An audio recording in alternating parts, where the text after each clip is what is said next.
Olá pessoal, sejam muito bem-vindos ao canal Gol de Canela.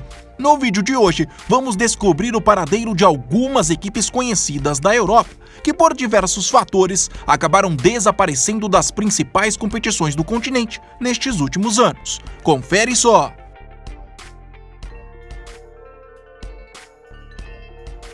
O primeiro sumido do vídeo de hoje é o Bastia da França. Com mais de 100 anos de existência e com 34 participações na elite do futebol francês, além de um vice-campeonato da Copa da UEFA, atual UEFA Europa League, em 1978, eles vivem atualmente uma das piores crises de sua história e por isso seguem bem longe dos holofotes. Com uma dívida de mais de 27 milhões de euros com seus credores e após não apresentar garantias financeiras para a disputa da segunda divisão da França na temporada 2017-2018, esse time da ilha de Córcega foi obrigado a declarar falência, perdeu a sua licença profissional e, de quebra, foi jogado para a quinta divisão nacional. Toda esta grave crise financeira do clube foi uma consequência de uma péssima administração por parte de 9 antigos acionistas, que, aliás, seguem investigados pela justiça francesa por corrupção. Agora, sob a direção do francês Claude Ferrand, o Bastia vive muitas dificuldades, mas aos poucos vem tentando se reerguer, principalmente com a ajuda de torcedores e ex-jogadores. O time já subiu para a quarta divisão e atualmente é o líder do grupo A da competição, com 53 pontos, 5 a mais que o vice-líder Sedan. É sem dúvidas um dos grandes favoritos a estar na terceirona na temporada que vem. Personagem de um vídeo aqui no canal, o Palermo é outro time aqui da lista. Esse conhecido clube italiano, que já foi casa de jogadores como Cavani, Dybala, Fábio Grosso, entre outros, começou a viver no segundo semestre do ano passado um dos piores momentos de toda a sua trajetória, ao ser expulso da Série B italiana e colocado direto na quarta divisão local. E o motivo para esta expulsão foi uma série de irregularidades administrativas apresentadas pelo clube. Entre elas, o não pagamento de salário aos seus jogadores, dívidas esportivas com a Federação Italiana e a falta de garantias financeiras para a disputa da segunda divisão. Para evitar a extinção devido a estes problemas, os rosaneiros declararam falência em outubro do ano passado. Além disso, também trocaram o nome de Unione Sportiva Città Palermo para Società Esportiva Dilettantistica Palermo.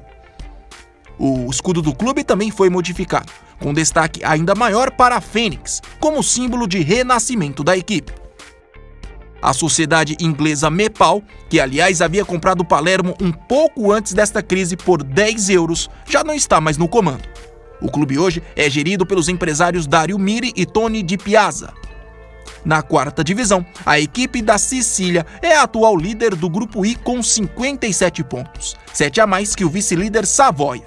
Se a competição terminar assim, eles sobem direto para a terceirona italiana.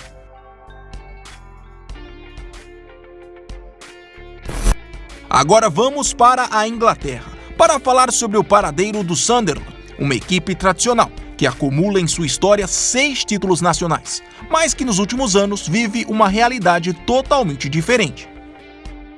Vítima de uma má gestão do seu ex-proprietário, o norte-americano Ellis Short, o clube acabou enfrentando uma verdadeira queda livre.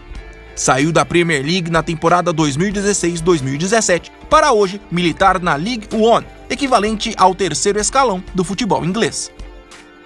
Atualmente sob o comando do milionário inglês Stuart Donald, o Sunderland ainda segue longe de viver uma calmaria. Na 7ª posição da League One, com 59 pontos, o time ainda sonha em disputar pelo menos os playoffs que dão uma vaga na segunda divisão.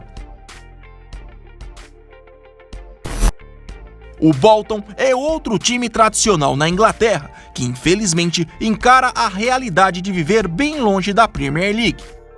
Rebaixado na temporada passada para a terceira divisão, o clube, que tem em sua história 4 títulos da Copa da Inglaterra, vive uma grave crise financeira nos últimos anos, tanto que chegou a ser ameaçado na metade de 2019 de não participar das competições profissionais da Inglaterra, por não apresentar garantias financeiras que dariam condições de disputar a atual temporada.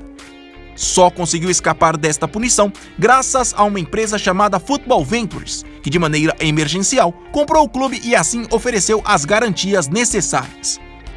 Mesmo com chances reais de cair para a 4ª divisão nacional, já que o Bolton entrou na terceirona com a penalização de menos 12 pontos por atrasar o salário de seus jogadores, os novos administradores e a torcida esperam que a partir da próxima temporada o clube consiga escrever um novo recomeço para os seus mais de 120 anos de história.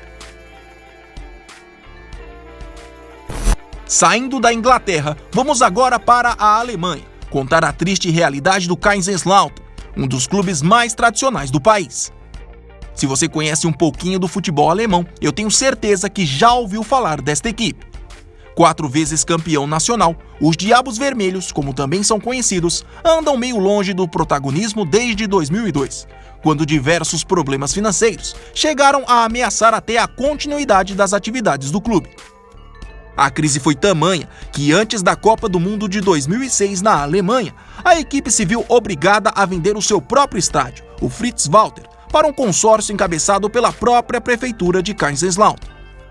Desta forma, com pouco dinheiro para investir em bons jogadores, os Diabos Vermelhos começaram a ser figurinha carimbada na metade inferior da tabela da Bundesliga.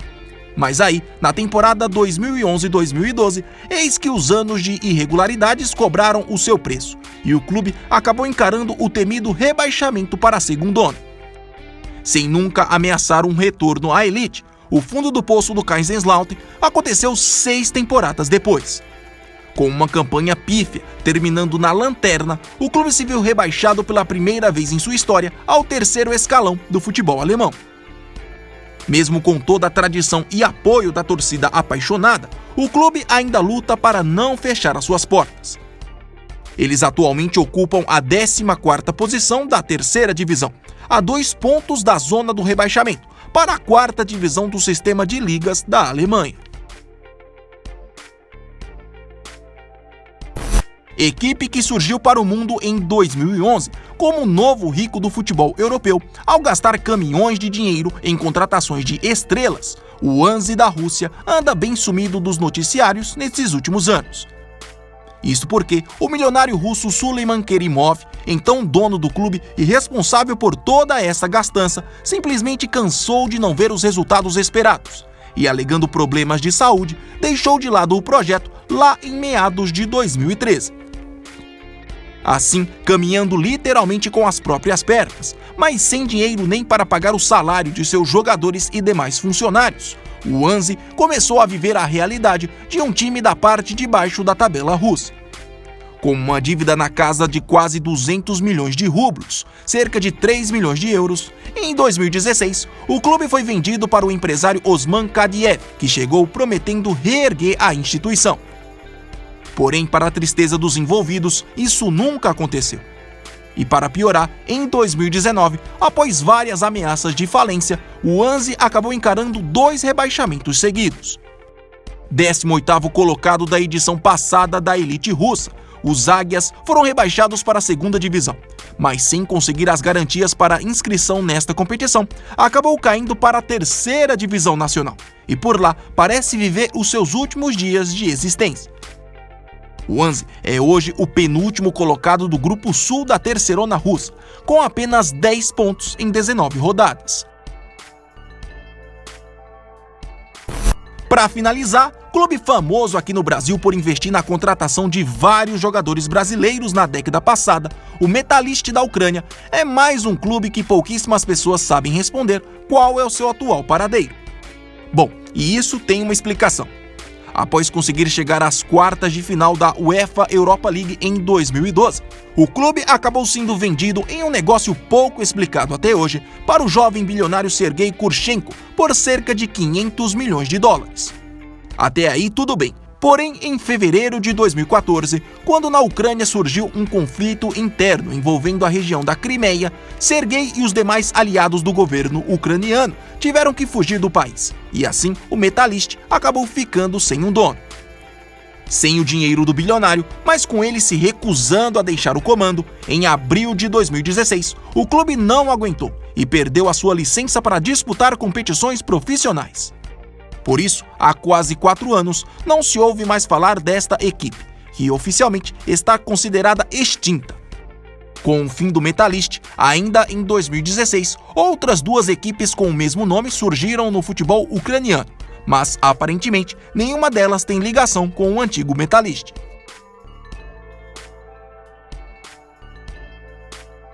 Que tal uma caneca personalizada de um time alternativo? Corre lá no Instagram do nosso parceiro @canecasdetimes e faça o seu pedido. E se você gostou do vídeo, não se esqueça, se inscreva no Gol de Canela. Até mais!